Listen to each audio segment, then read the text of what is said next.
Okay, so what I'm doing is I'm modeling ahead, and this is Maya 2015, so things are going to be a little bit different. I've already got this thing set up. I've gone in here and played around. If you take a look, I did my little thing here with the render stats and double-sided. I turned that off. You'll see that here in 2015, they always got viewport 2 on. Actually, that's really strange. Usually this kind of turns black on this side, I think. Are they intersecting? Not sure what it is. I've opened this up from a previous version, so we'll see what happens. Anyway, I'm just going to turn that double-sided off so we only see it from one side. I'm going to go over and I've got these things on a reference layer down here so I can quickly make them reference, and so I can't select them again. And I'm going to start modeling.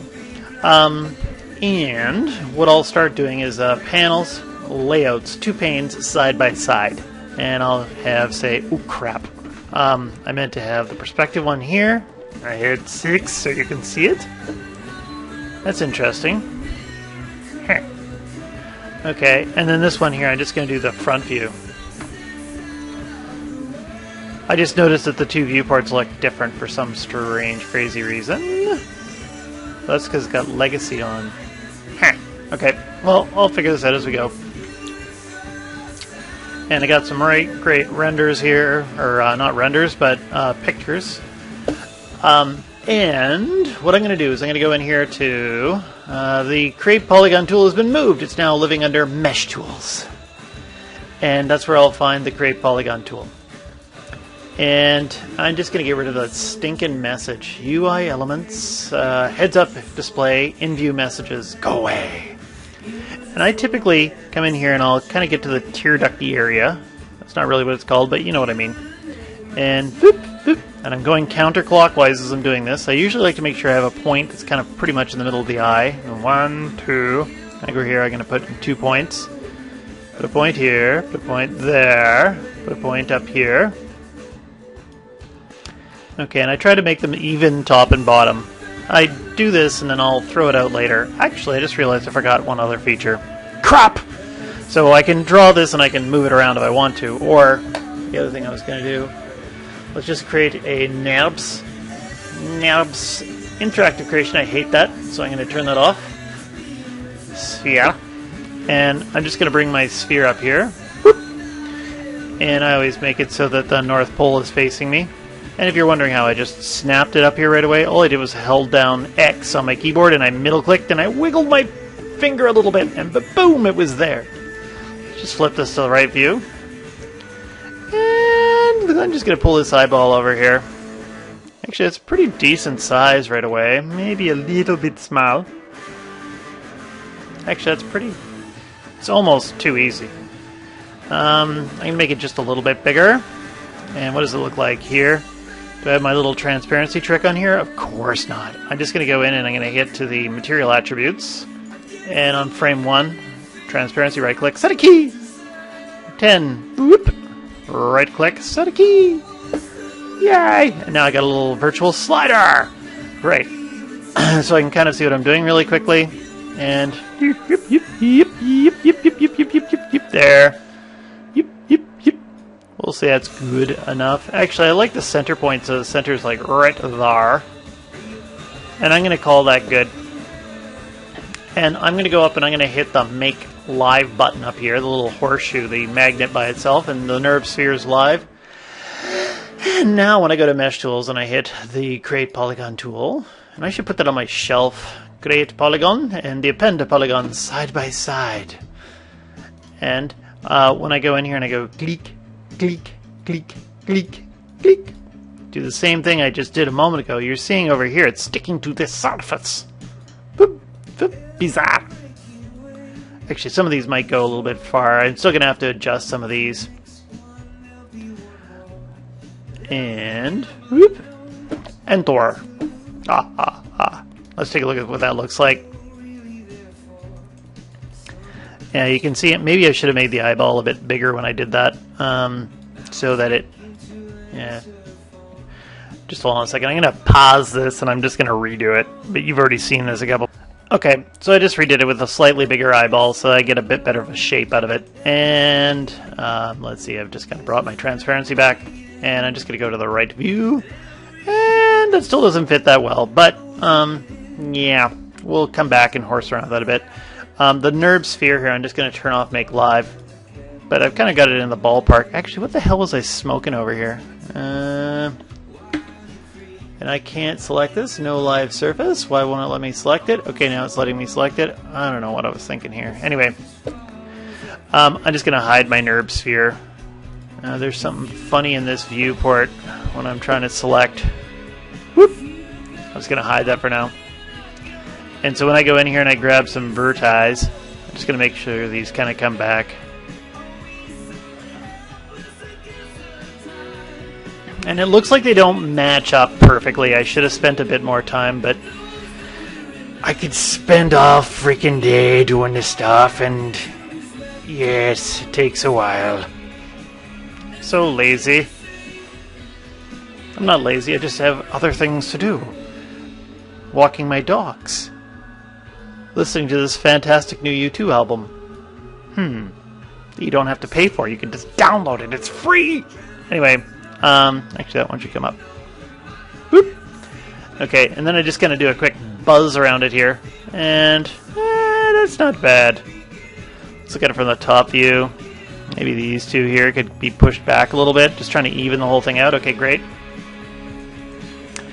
Okay, and really what I'm doing is just blocking it out. Okay, I'm just blocking out this thing, and I still might do a little bit of tweaks here and there, but at least they're in a really close position right away to what I want. And then I'm just going to go and grab the edge on the outside, and now you're going to notice that in 2015 they have vertex, edge, and face, and so you have to go here to extrude edges. Okay, there's another extrude for faces. Long time ago they used to have them separate, then they made them into one tool, and now they're back to separate. Whoop! Kind of like some people are thinking about Scotland maybe being separate. Anyway, whatever. They'll find it's better to put them all as one tool. So I go and I just kind of pull out the edges like this. Okay, and let's go back to the right view. And that's okay. But I'm just going to pull them forward a little bit. And maybe I can rotator them. And remember, rotator isn't a real word, so don't use that in an interview. If I go over and I grab this vertex, I'm just going to grab my movie tool. And take this one. I'll just put these over here. Take this and push this back a little bit. Yes. And there we go. Whoop, whoop. And that one there. All I'm doing is I'm trying to find this natural border over around the eye. Okay? And I'm trying to keep it even throughout the rest of the model. And so this one is this kind of little tear duct area. And I usually like to have these so that I plan them so they're going to go over the ridge of the nose. Okay, great. I can hear the neighbors next door doing something loud. Smacking things around. Okay, and so that looks pretty good from the front. This one here can maybe come down a bit more. Oh, now there's a crying child. That's what that big smacky noise was. Ha ha ha ha. Anyway, so I pull this over. Pull this over. You can see these things here. There. This one needs to come back a little bit here. There we go. Actually, these are looking pretty good right here. They're kind of in a nice spot. Boop. Okay, good. And so that's roughly what I want for my eye, my basic shape of it. Okay? And then what I can do is I'm just going to go over and I'm going to get the Insert Edge Loop tool, which has been moved. Well, you can either do this one two ways. Okay, you've got Insert Edge Loop tool here, right? But now we have this new multi-cut tool. So the new multi-cut tool, if I go into it, there's no options there, by the way. This other thing pops up on the side. It's kind of a pain in the butt. If you hold down multi-cut tool, you can split your polygons by clicking across here, or if you hold down Control, boop, you can go in and insert edge loops. So that multi-cut tool is actually kind of interesting because it's got multiple uses. I don't know if I like the icon on it, but the icon keeps changing whatever you're using. So, now that I've inserted an edge loop, let's just go and tweak some of these and move them around. Actually, the more I use this multi-cut tool, the more I actually strangely like it. Also, too, when you're moving these vertices around, you don't feel like moving around. Like, you don't have to select and move. If you hold down Tab... Uh-oh, what the hell? Oh, no, it's tilde. You hold down tilde, you can just middle-click over top of the vertice. Here, I'll deselect it. Middle-click over the vertice. Oh, left-click, sorry.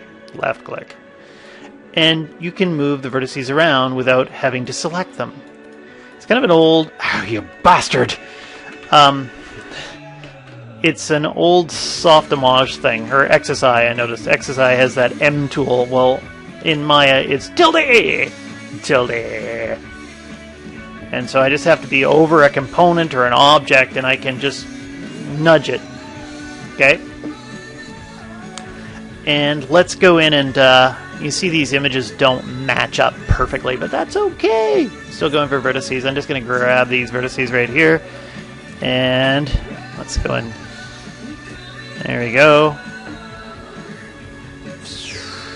Just going to pull these out a bit. Maybe this one here seems to be okay. They're all fine here. Okay, and sometimes it's just a good idea to start rolling around your model here. Maybe I'll make it opaque. Okay, that's looking not too bad. Looks like we got it there. Yep. And then I'll go and I'll insert another edge loop. Boop. Boop. There. Now holding down Control and just click. By the way, one other one. If you're using this tool, I've noticed that if you hold down Control and you middle click, it'll snap right to the very center. That's cool too. It says it's not bad. Not bad, this thing, eh? I'll sell you another one. So I'm just going to pull this out for the browy area here. Here. And let's just pull this back a bit. Okay. And actually, these are working out pretty good. I'll just go in and take a look around again. I might notice that this area here should probably puff out a bit more. I just want to keep it to just a rough black. But, there. I don't want to get too detailed at this point. But, do something like this. I'm just going to deselect that and that. And then that way I can kind of pull this out for the eyelids a little bit. Okay. Boop. And I'll just take this face here in the center. And I'm just going to go ahead and extrude it. And the extrude, remember the extrude, they've moved it. So it's Edit Mesh, Face, Extrude. I just put that on my shelf, boop, and then I hit it. And I might even just go and hit it one more time. I just hit G on my keyboard, scale it up a bit, push it back a bit, and then just delete it for now. And I might fill that up later on just because I want to see the eye. When I'm modeling, sometimes for some reason my brain likes that. And that's not looking too bad. And if I go ahead and I hit 3 to soften it out, I'm not going to bother putting all the creases in here or adding too many edge loops at this point in the game because we're just getting a good happy block. And I'm going to kill the history, and this is probably a good time to stop the video and save!